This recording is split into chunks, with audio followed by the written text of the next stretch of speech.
Première opération pour le montage de la carte mère, faire correspondre la façade arrière à insérer dans le boîtier aux différentes connectiques présentes sur notre carte mère. La carte mère se fixe sur le fond du boîtier via des supports. Ces supports sont ou à placer ou déjà placés dans le boîtier. Il suffit de faire correspondre le maximum de fixation de la carte mère avec ces supports, puis visser la carte mère sur chacun des supports.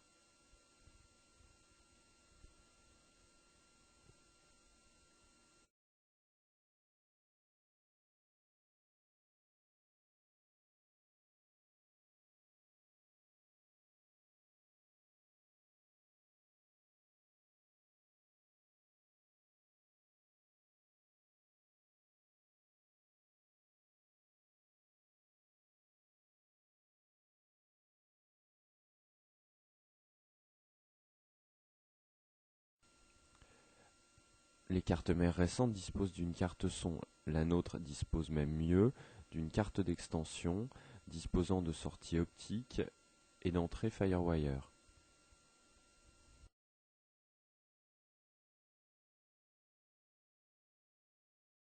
Cette carte fille prend place sur l'arrière du boîtier et on la connecte directement sur la carte mère via ces câbles d'extension.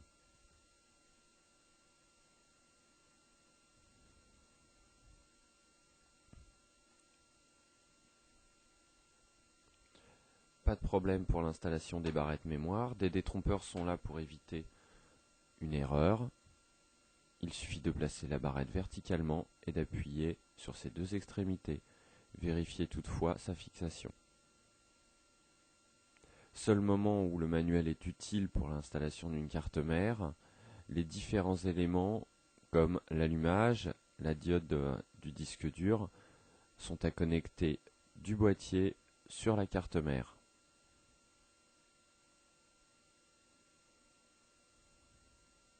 Notre carte mère est au complet, il suffit maintenant de l'alimenter. Ici, il s'agit d'un processeur P4 demandant deux alimentations électriques.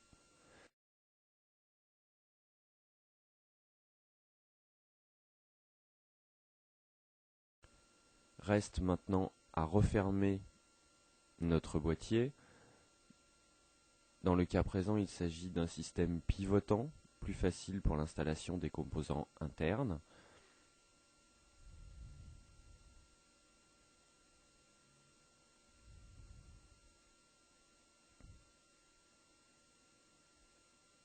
Là aussi, plus la fixation sera complète, moins nous risquerons des problèmes lors des différentes manipulations du boîtier et des connectiques placés sur la face arrière.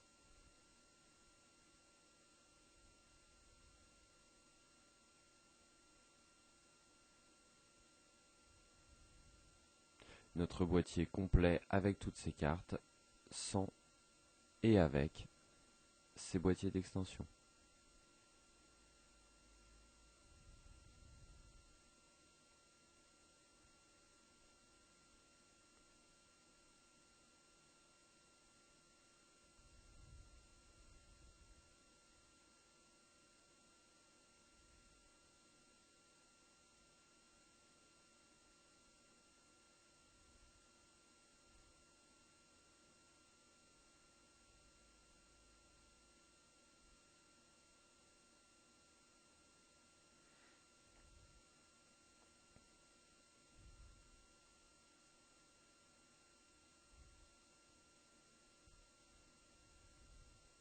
Reste la pose de la façade, seul moment réellement délicat lors du remontage du boîtier, puisqu'elle est bien souvent en plastique et nécessite un minimum d'attention pour éviter de casser ses ergots de positionnement.